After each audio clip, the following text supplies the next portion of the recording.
All right, good morning, everyone. My name is Xiao, and welcome to our week 15 module. The title is Not Just a Virus, Anti-Asian Hate, Scapegoating, and Resistance in 21st Century of American. Um, as we wrap up this class, I want to bring us into the present and look at a topic that many of us have either experienced, seen in the news, or even participate in protesting against the sharp rise in anti-Asian hate since COVID-19 pandemic began. But really understand what has happening today, we need to zoom out and look at the deep history of how the Asian American has been treated. We have never been treated we always been treated as a foreigner, but also we are treated as threat. Um, let's start it with big basics. Since 2020, report incidents of anti-Asian hate, including verbal harassment, physical assault, and even deadly violence, have surged across the U United States. Organization of like Stop Asian Hate has tracked thousands of these incidents. But why did this happen and why is now? The answer isn't just the virus, it's about the fear, and how and who America has historically chosen to blame in the time of the crisis. Think back to the 19th century when Chinese immigrants were labeled as dirty, disease-carrying, and immoral. That narrative helped Americans justified exclusive law and violence. Fast forward to the World War II, when the Japanese Americans were imprisoned in camps based on those assumptions that they may be or they were like disloyal to this country. Post 9/11, thousand Asian and Muslim were seen as terrorists. These are just all the examples of resistant scapegoating.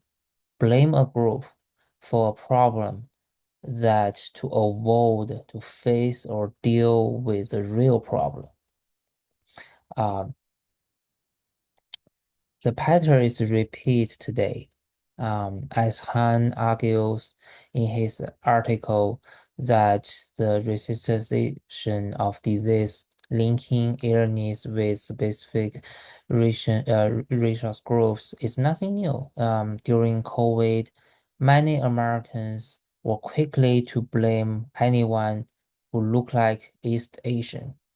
The face of Chinese virus was not just a slip up, it was like reciprocal, reinforcing the idea that Asians are foreigners.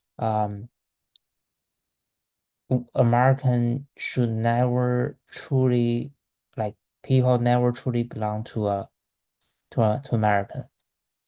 And also Lee built on this in his article where he talked about the return of the yellow parade stereotype. This fear that Asians are a threat to American safety, economy, and culture. Um, it's very old idea to dress up in a new language. Even highly educated, successful Asian Americans aren't immune from this precipitation. In fact, their thinking it is making it even harder for the people to recognize racism as it happened to us because we are supposed to be the good one. Um, but it's not just a story of the victimhood. Um,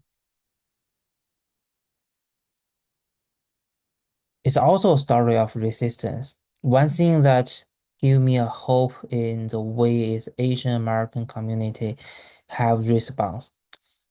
We have seen street patrols in Auckland, Chinatown. We have seen close resist solidarity with Black and Latino communities, pushing back against anti-Asian violence. We have seen people speak up, make art, and show their stories. The PBS News video we watched this week shows this resistance is clearly that people aren't just waiting for the help. They are organizing, they are educating, they are protecting each other. This is a legacy of Asian American activism from the Euro Kuchiyame to the Yellow Power movement, alive in our own time. And so here is what I want you guys to think about. How does this current moment reflect to what we have started in this class? What is new, what is not, and most importantly is how do we gonna respond? Um, Thank you for joining me this week. I excited to see your assignment and let's keep the conversation going. Thank you.